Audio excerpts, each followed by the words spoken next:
தமிழ் சினிமாவில் அன்று முதல் இன்று வரை மக்கள் மத்தியில் தனக்கான இடத்தை பிடித்தவர் எம்ஜிஆர். இவர் சினிமாவில் மட்டுமில்லாது அரசியலிலும் தனக்கென தனி இடத்தை பிடித்தவர்.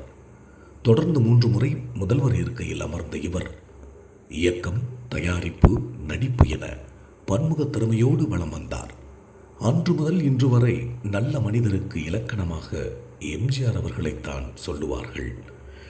சிறு வயதில் ஒரு நாடக நடிகராக தனது வாழ்க்கையை தொடங்கிய எம்ஜிஆர் அதன் பிறகு சதிலீலாவதி என்ற படத்தில் காவல்துறை அதிகாரி கேரக்டரில் நடித்தார். இந்த படத்தை தொடர்ந்து பல படங்களில் சிறிய மற்றும் முக்கியத்துவம் வாய்ந்த கேரக்டர்களில் நடித்த எம்ஜிஆர் 10 வருடங்களுக்கு பிறகு ஹீரோவாக உருவெடுத்தார். தொடர்ந்து வெற்றி படங்களை கொடுத்த எம்ஜிஆருக்கு ஒரு கட்டத்தில் பட வாய்ப்பு மறுக்கப்பட்டது. அதே சமயம் மனம் தளராத எம்ஜிஆர் நாடோடி மன்னன் என்ற படத்தை இயக்கி, தயாரித்து, நடித்தும் வெற்றியை கண்டார். அதன் பிறகு பல முன்னணி இயக்குநர்களுடன் இணைந்து வெற்றி படங்களை கொடுக்கத் தொடங்கினார். இன்று வரையிலும் பலரும் எம்ஜிஆரை போன்று உதவி செய்து பழகுங்கள் என்று சொல்லி வருகின்றனர். இந்நிலையில் எம்ஜிஆரின் முதல் படத்தின் போது அவருக்கு ஏற்பட்ட அவமானங்களையும் நாம் பேசித்தானாக வேண்டும்.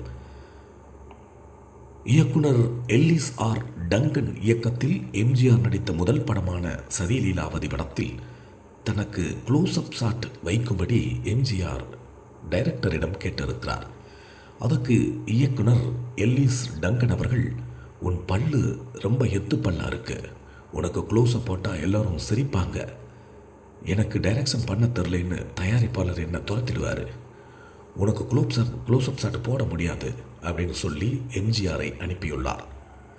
எந்த முகத்துக்காக தமிழ்நாடு காத்திருந்ததோ, எந்த முகத்திற்காக தமிழ்நாட்டையே மக்கள் எழுதி வைத்தார்களோ, எந்த முகத்திற்காக பாமரர்கள் 10 மணி நேரம் காத்திருந்தார்களோ, எந்த முகத்திற்காக வீட்டு கதவுகள் காத்திருந்ததோ, எந்த முகத்திற்காக சுவரொட்டிகள் கிழிக்கப்படாமல் இருந்ததோ, அந்த முகத்தின் சொந்தக்காரருக்கு கிடைத்த முதல் வெகுமானம் அவமானம்தான்.